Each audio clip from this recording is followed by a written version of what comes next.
बिस्मिल्लाहिर्रहमानिर्रहीम। अस्सलामु अलैकुम।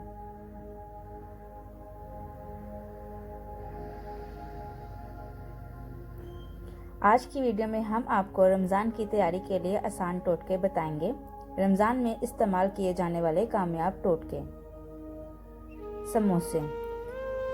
ज़्यादातर समोसे लोग इकट्ठे ही बनाकर फ्रीज़र कर लेते हैं, लेकिन बाज़ औक़ात फ्रीज़र में कूलिंग कम होने की वजह से समोसे आपस में चिपक जाते हैं।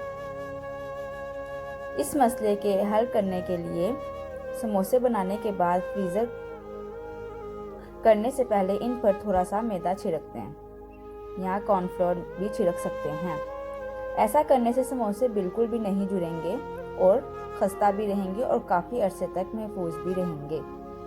इसके अलावा समोसों को बनाकर किसी कंटेनर में रखकर ऊपर बटर पेपर रख दें और इसके बाद दूसरी तह लगाएं। इससे भी समोसे कभी नहीं चिपकेंगे और आसानी से अलग भी हो जाएंगे।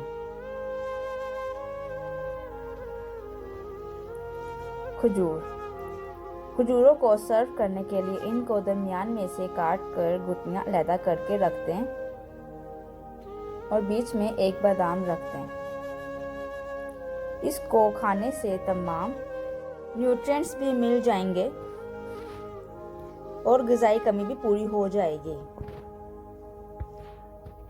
वक्त की बचत करने के लिए आपके पास रमज़ान में टाइम बहुत कम होता है और काम करने को ज़्यादा होते हैं, इसलिए काम को आसान बनाने के लिए आप इसको शुरू होने से पहले बनाकर रख सकते हैं ताकि आपको पूरा रमज़ान कोई भी मुश्किल पेश ना आए। नींबू। रमज़ान मुबारक का महीना शुरू होने से पहले ज़्यादा से ज़्यादा नींबू खरीद लें और इनका रस निकाल कर इसको आइस क्यूब में डालकर फ्रीज़र कर लें और फिर इनको निकाल कर किसी भी जिपर लॉक बैग में डालकर रख दें और फिर जब दिल चाहे इसको आप इस्तेमाल कर सकते हैं। मशरूब में या चाट में डालकर आप जैसे चाहें इसको इस्तेमाल कर सकते हैं और अपने काम को आसान बना सकते हैं। चॉपर और ब्लेंडर। चॉपर और ब्लेंडर रमज़ान में सबसे ज़्यादा इस्तेमाल होते हैं, इसलिए ज़्यादा इस्तेमाल से इनके ब्लेड सुस्त हो जाते हैं। इस मसले के लिए चॉपर या ब्लेंडर्स में नमक डालकर 5 मिनट तक ब्लेंडर को चलाएं। इस तरह करने से इनके ब्लेड्स खुद ही तेज हो जाएंगे। लहसुन और अदरक। अक्सर लहसुन अदरक का पेस्ट ज़्यादा देर तक रखने से ख़राब या सब्ज हो जाए तो पेस्ट बनाने के बाद इसमें थोड़ा सा कुकिंग ऑयल डालकर मिक्स करें। इससे पेस्ट आपका ख़राब नहीं होगा और सब्ज भी नहीं होगा। फ्रिज से बदबू का खात्मा करने के लिए प्याली भरकर सिरका डालकर रख दें। इससे बदबू भी ख़त्म हो जाएगी और आपके फ्रिज में से किसी भी तरह की कोई भी स्मेल नहीं आएगी। कपड़े। अगर कपड़े पर हल्दी का दाग पड़ जाए तो मुतासरा हिस्से को नींबू के रस से तर करें और कुछ देर बाद साबुन से धो लें, दाग गायब हो जाएंगे। पकौड़ों को बनाते वक्त अक्सर अगर बेसन में थोड़ा सा लहसुन पेस्ट डाल दिया जाए तो इससे जायके भी अच्छा हो जाता है और बदहज़मी की वजह से बादी भी नहीं होती। इसके अलावा आप पकौड़ों का मसाला पहले से तैयार करके भी रख सकते हैं।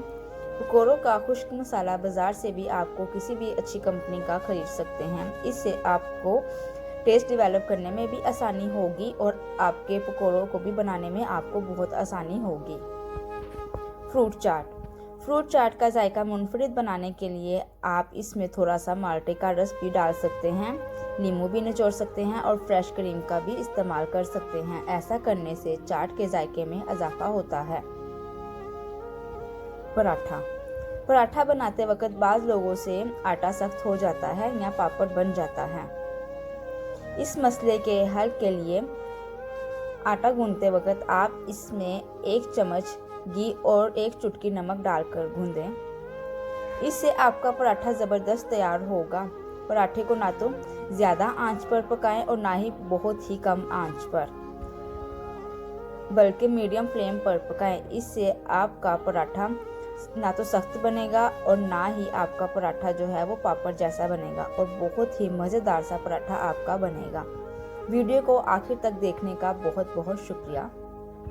वीडियो पसंद आई है तो वीडियो को लाइक कर दें, चैनल को सब्सक्राइब कर दें ताकि और बेल नोटिफिकेशन को ऑन कर दें ताकि आने वाली हर ऐसी ही इंफॉर्मेटिव वीडियो का नोटिफिकेशन आपको मिल सके और आप आसानी से वीडियो को वॉच कर सकें। अल्लाह पाक आपकी इबादत और रोज़े कबूल फरमाएं। दुआओं में याद रखिए। खुश रहें, आबाद रहें। अल्लाह हाफिज़।